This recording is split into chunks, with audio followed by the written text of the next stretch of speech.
Is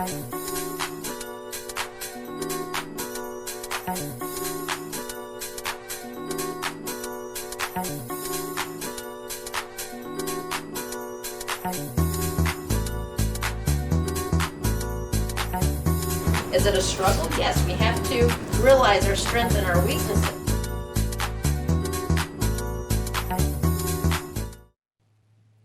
Hi, and welcome back to Why Not? I'm your host, Janice, the show that's helping others to reach their goals, to give motivation and inspiration to all aspects of life. Today, we have a great guest in the studio today, and our topic today is having a sense of humor during the pandemic. Most of the things you hear on TV is doom and gloom or a little down and out, but today we're actually going to have a little bit of sense of humor about it and about bringing comedy into life and dealing with it during pandemic. My guest in the studio is Michelle Krajecki. She is a comedian, former teacher, and help me welcome her to the show. Hi, Michelle. How are you? Hi. For some reason, when you're on Zoom, you have to do the hand thing. So that's. Why don't you start by telling us a little bit about yourself? Because Comedy One was not your first start. You actually was a teacher. Yeah. I was always a funny kid, but I was raised in Chicago, and I was raised during the era like if you told your mom I would love to tell jokes as a living, they'd be like, get a job, so that wasn't even on the radar. So, but I always liked funny stuff. I liked comedians. I remember listening to George Carlin, the hippy dippy weatherman. I had the 45, and I would listen over and over. And my parents loved comedians. My parents have a great sense of humor, and so I used to listen to comedians on the Tonight Show. Well, anyway, so what I ended up doing is I majored in theater. I got into theater in high school, majored in theater for 1 year until I realized that I just wanted more of a normal life. I did not want to pursue that. I wanted to, get married and have kids, and that wasn't the path that I thought. But and then I became a Christian, and I thought, okay, I don't know. I just didn't like the kind of the lifestyle, I guess. So I went back to college, and I got my degree. I taught special education. I worked with blind and handicapped kids when I was in grade school, and I loved it.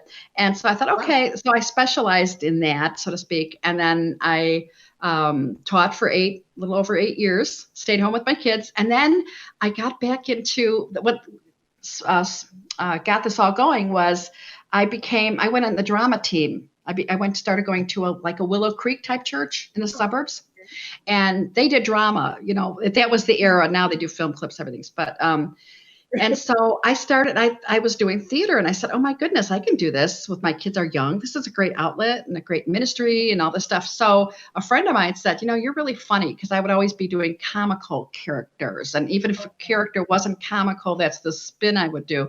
So she said, "You need to go to Second City." And to go take classes. And I was thinking of doing that when I was in my first year of college. That was my thought. So I thought, oh my goodness, okay. So I went back, and I went through the whole program at Second City and did improv. And then I realized that I wasn't an improviser. I was doing it later anyway, later in life. My kids were younger.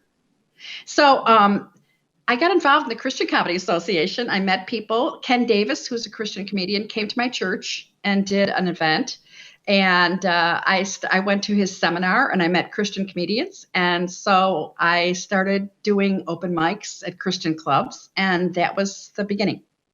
Oh, okay. Because normally when people go back or they decide to be a comic, you don't think of Christianity in it. So that's actually a different change. And then you went from being a special ed teacher. We have that in common. I'm also a special ed teacher too. So we have that in common. And you decided to go back to be a comedian, and you went the Christian route. And I love you just said Christian club. I'm like, what's that? I thought that was church. Well, actually, you know what? There was only, I should say there was one. And I went every Friday night. They had an open mic, and it was a Christian in the back in Plano, Illinois. And that's way out there, way west. And they had a place called Daniel's Den. And they had an open mic night, and I went like every Friday to tell jokes. So I guess it was, but I was the only comedian there. So I would tell, because people were doing, guitar and other kinds of things. But so I guess I should have said singular probably.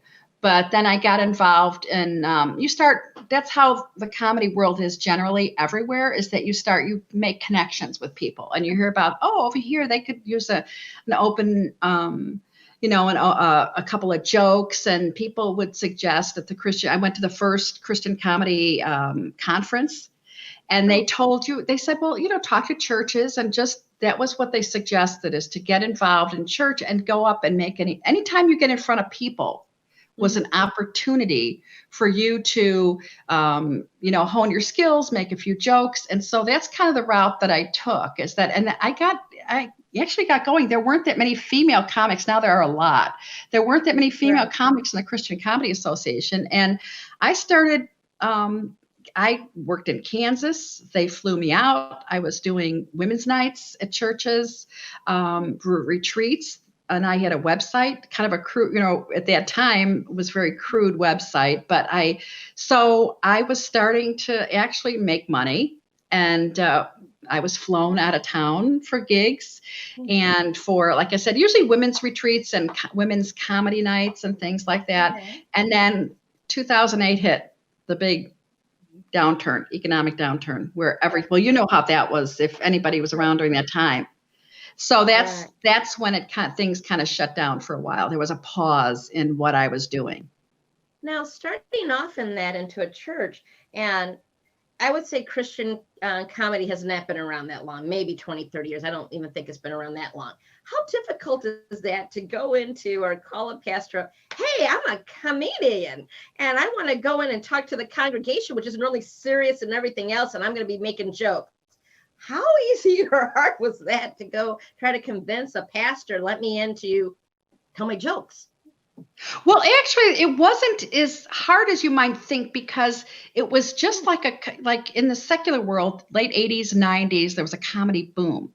But at this time, churches, especially with Willow Creek and drama, churches were looking for that kind. Women of Faith came on, and certain Shonda Pierce and Anita Renfro and those people came on, and they had a segment, a comedic segment, and so it wasn't as hard. Some places, like the more conservative churches, there was a little bit, but you had to kind of convince them to say it's a great outreach, and so it wasn't as, like I said, it wasn't as hard as you would think. Okay.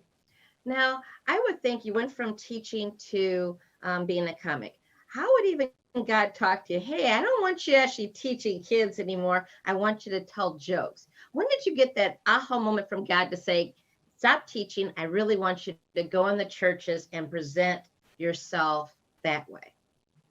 Well, I felt the doors were opening. People always say this, that, when a door opens, go through it, just walk through it. And so that's kind of what I did. I prayed a lot, and I just felt like I wanted to do, if the doors were opening and this is what God was leading me to do, then I was going to walk through and take whatever opportunity. My only stipulation was I used to be a Bible study leader and at my church. So I'm kind of like a jack of all trades. I did a lot of stuff. And it was one of the things that got me was the story. It was an Old Testament story about when God actually said, okay, I've had it with you. I'm not going with you. You can get the promised land, but I'm not going. And he said, no, I'm not going to go. If you're not going, I'm not going. If you're not in this, I'm not going. So that always stuck in my head, that I thought, I will not do things to compromise myself. I will not do things, act in an unchristian way to get ahead, to if something slams shut, or if I feel like it's the wrong place to be. There are a lot of places that I didn't go to perform, because I did start to go to some secular open mics and things. And if there was something that I shouldn't do, then I'm not going to force it. So that's kind of how I just started doing, but I stayed home with my children. And so I was that afforded me the time to, my husband is very supportive. And so if I got a job, it would be on weekends, a lot of times, like a church, be a Friday night. and I could fly out. So that afforded me the time when I was staying home with my kids. It was like a double thing. You know, I could stay home with my kids for the most part, but also work in the comedy sphere. Okay. Now, I know you said you started off with the Christian churches, but something happened that made you go into the regular secular world. What happened? Or did someone give you some good advice? Yes, there was. What happened is that I had, and it was more on my part, I suppose, but I started getting into this more Christianese type. I wasn't myself. I wasn't raised in an evangelical church. I was raised Catholic. Became a Christian later in my young adult life or teen life. So I wasn't raised with that. And I started to pick up some maybe habits that weren't, I don't think it was necessarily God forced on me. It was just something that was in my head that I felt very restrained and very kind of like the breathy, you know, the Christian people. Yes, that was the one thing I noticed in a lot of churches with especially with women's conferences, you know, they're very breathy and, you know, all the Christianese and stuff. So I started to slip into that. And again, it wasn't forced on me. It was just something I think I picked up. And a pastor from Florida who saw me at the Christian Comedy Association, and he's a great friend. He still tells me, I'm your biggest fan. And he said, you know what? You're rough and tumble. You're Chicago, you know, and you're kind of like, you need to get. And so we had a big long talk, and he said, you need to get out of the churches. I think you're being restrained. And it was a pastor. So I thought, well, you know, and he said, do some more clubs. That's what you did before. I mean, you did some open mics, and your mom, I would tell him stories about my mom, and he, you know, he's just flabbergasted because my mom was just a real no nonsense kind of Chicago kind of, and just the stuff that everybody loves my mom. They didn't met her and they love her because she's so funny. So he said, do more of that stuff. So I did. So I started doing more. Again, there were places that I'm like, okay, I'm not going there. But I started taking classes at Zanies. And dealing with more the secular comics. And now I'm great friends with people who teach classes at Zanies. I work with Bill Gorgo. I work with Dobie Maxwell, who taught the classes at Zanies. I work with a lot of the old guard headliners, Bob J, a lot of, and so I found those were the doors that were opening more. Because for a while, like I said, 2008, the economy went down, and between talking with my friend Justin, pastor, and I had some personal things. My husband was diagnosed with a genetic disorder, very serious Marfan syndrome, open heart surgery, 9 hours, big. He still has a lot of health issues. Both my daughters are on the spectrum. So those were diagnosed around the same time. And at the time, it was probably a godsend, literally, that I was home during that time because those were when all those things hit. So I was able to stay home and help navigate that. And so as my kids got older, then the secular opportunities were when they were starting to open up. And that's how, now I've done a few churches. I did a Calvary West out in Calvary Church on Naperville, their sister church out west. I did a Christmas program from them last year. So I do, because I work clean, but I'm very clean in the clubs, and my act doesn't change, you know, but I kind of, it's almost a badge of honor, and I shouldn't say because it sounds boastful, but if you can, some people think it's easier to make people laughing in the clubs because, they're drinking, and it's the exact opposite because people, they're not listening. You have to get them. If I can make a room full of people who don't really care about me, churches are always so nice. They're like, oh, what a blessing. You know, there's always somebody telling you that, you know. So, but in secular settings, they don't. They sit there, and it's like a game of make me laugh sometimes. And so you have to be able to reach through that, make people laugh. And if I can make secular people in an adult setting, like a club, laugh, you know, it's so much more at church. Now, you went back to school. You said you took classes at Second City. Do you recommend that for people who want to enter in the business of being a comic? I did take for myself, I took a class and I did a couple stand-ups. And I felt for me, it's like, I probably need more classes. Do you really recommend that people take classes if they want to get into the business? Yes, and it depends. Now, see, for stand-up and improv are totally different, but they are connected in some way. In improv, you learn to trust what comes out of your mouth. And Okay. so, yeah, I mean, it's hard to say because sometimes, and it's because sometimes all comedians do this.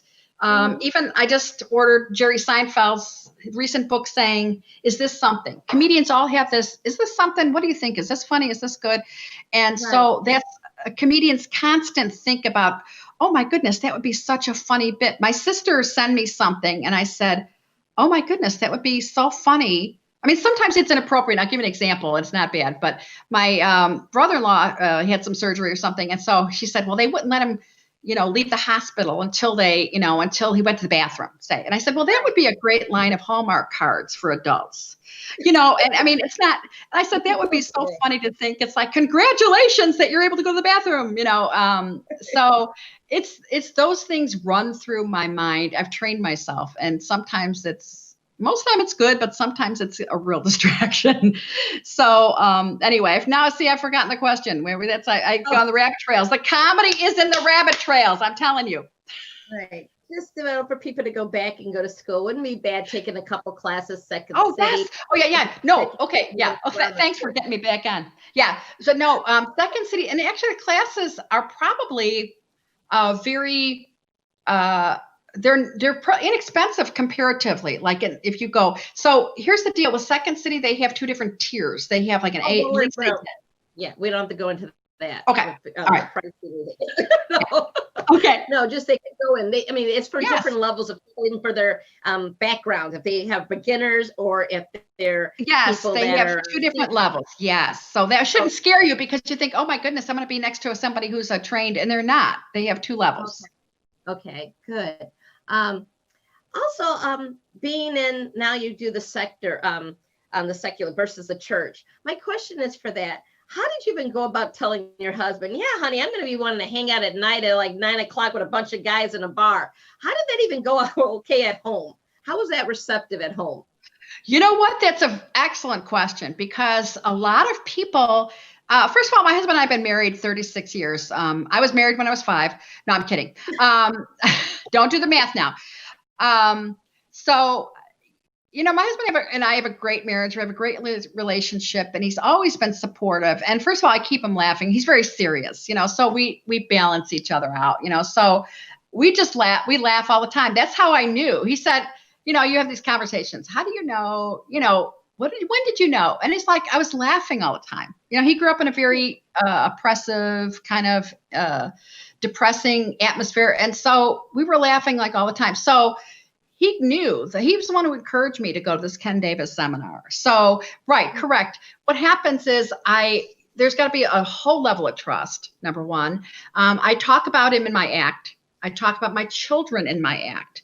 I've had writing groups. I've had people come to my house where they've met my husband. My husband's come with me to different events. And we're on Facebook. He's friends with a lot of the comics that I work with on Facebook himself. So right there, that gives you, there's an added level of, I don't know how to put it, but there's a trust.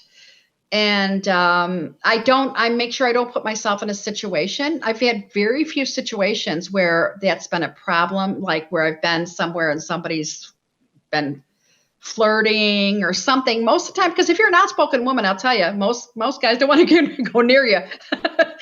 But a lot of women, I would think nowadays, like even for myself, a lot of women would like to try comedy, but if you do have to go into those sections of either a nightclub or a bar or some type of evening type, you want to be protective of yourself versus just putting yourself out there.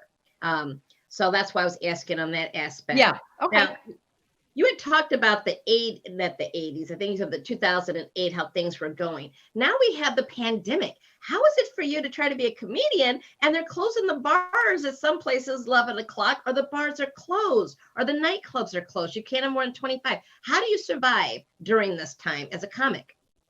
Well, that's again, an excellent question. And we've discussed this with the comedy. You can, there's depending on what you mean by surviving. If you mean financially, very difficult. If you mean psychologically, it's okay.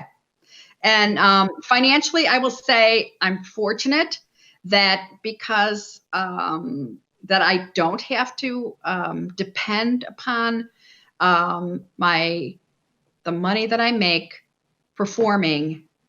I don't have to depend upon that for survival. I know some comedians who have, and there's like gig workers and things through that. So that's a whole separate thing. So a lot of people are saying during this pandemic that it's really going to make or break. A lot of comedians are going to have to go by the wayside. A lot of comedians are getting other jobs. So that's one thing. Psychologically, there's a lot you can do. I've done a few during the summer. I did outdoor shows. Oh, wow. They had I just did one in October that was we had separate microphones. It was socially distanced out the Skokie Theater, and it was outside. They had people. It was very well done. I did one inside I have to make sure whoever's booking has to be very aware and takes this very seriously. So I've done a few indoor things. I did a river cruise on a boat. But now that it's closed up, see, this is the first time that it's closed up. This is going to be a very challenging time. So I'm in several writing groups. Some of them are Zoom. I've done a few Zoom shows, but I know, and I'm working on a book, like a lot of people are, and they are, because then it's great. Oh, I am. Yeah, right. People work on the book, and then people are going to be home to read the books. So I'm doing that as well. Continuing to write my comedy, knowing that this is going to eventually be okay. I just have I have faith. My own faith helps me psychologically, knowing that, and especially knowing it's easier to know that when everybody's in the same boat. I hate to say, and it's not I don't want to say it's along the level of misery loves company. I don't want to say that, but that everybody, and I'm blessed. I feel like so thankful that there are so many people who have so much less than I do. Right. And this is a time, one of the things that I do also, I do motivational seminars on read time. That it's time to redesign yourself, reinvent. Yes. You got to look outside the box at other different avenues. And this is kind of what you need to do too, since you can't go to the clubs. So it's not like don't get into comedy, but find a different way about it, either Zoom, writing books, outdoors, things like that. Yes. So you still recommend people getting into comedy, correct? Or no? It depends on it. I would recommend it just because I don't understand why everybody isn't in comedy. But it depends on what you expect out of it. And it depends how badly you want it. And what I mean by that is that even in the best circumstances, comedy world is very difficult. And if you expect to support a family, or support yourself, I would suggest talking to a lot more seasoned comics than I am, people who've had to go through and have done it, because I think it's very difficult to do that. So if you're going for it because you think I'm going to make some money at it, no. If you want it so bad, if you have something deep inside you that says, oh my goodness, I'm a comedian, I'm funny, people say I should be on stage, I want to do this, then I would say yes, explore it. Because especially if you're home, if you're on Zoom, if you can take a comedy class on Zoom, or you can go to the library. This is one of the best things too. You can go to the library and there are comedy writing books. So there's ways to explore whether this is for you other than having to go someplace. Okay. Oh, great advice. Great advice. And that's one of the things I like doing on the show is helping people to reach their goals, because I know there's women out there that want to be a comic. I enjoyed my stand-up. I did 2 of them already, and I did enjoy that. It was nice getting that other aspect of my life out of me. I don't need to do stand-up comedy, no. But it was nice to be able to do that. And at least even during the pandemic, people have some options. So where do you think, we have a few more minutes left, where do you think God is leading you to do next? What the next aspect of coming into 2021 do you think is leading you? That's a good question. On my website, I did start out before, again, everything with the 2008. And then there was another economic downturn. I started doing some public speaking. Yeah, like I said, I have 2 kids on the spectrum, raised them. They're both college graduates. I worked in special ed. So I've got topics on my website that to speak to schools, paraeducational organizations, churches, youth groups. I've got 5 keynote topics that I do. And hopefully with this book that I'll be able to, I don't know if it's going to be all, stand up is my love. I mean, I love writing jokes. I'm a joke writer my mind works that way. So I see that. I don't think I'll ever stop that. I don't really know where that's going to go in the future. If that opens up, fabulous. But I would also like to open up and just encourage others, because I've been through it. I was home with my husband, traveled, almost 90%, and I was home with children who were on the spectrum. Yes. Right. And you're a teacher, and definitely right now, how remote learning going, teachers really need some inspiration. Parents need inspiration. So I do love that part of your routine does include talking about your teaching experience. Oh, I've got so much material. And it's subbed, subbing, when you sub, you work with kids. I've worked with preschool kids all the way up to high school. And I did love the student contact, but I got so much material because it's just so different. When I went back into the classroom, I was like, oh my goodness, what happened? Right. And right now with remote learning, it's some part is serious and some part is like, wow, is this really happening? It gets a little comical at the time, it seems like, just surviving. And I'm sure. That whole aspect of, I love that your routines include part of your teaching experience. Mm-hmm. 30 seconds, please give a piece of advice. 30 seconds, piece of advice for someone want to enter into comedy. Entering comedy, speak as much as you can, anywhere you can. Don't expect to make money right away. Read books, write jokes, use your comic voice, write everything down, put a notebook pad, walk around with, or on Evernote on your computer, on your phone, write everything, even though, is this something? Is this a bit? This is funny. What makes, study comedians, think about what makes you funny, what type of humor that you love, and follow whatever doors open for you. Perfect. I hope people take your advice. This show is about having a sense of humor during the pandemic. We had our guest here, wonderful comedian, Michelle Krajecki.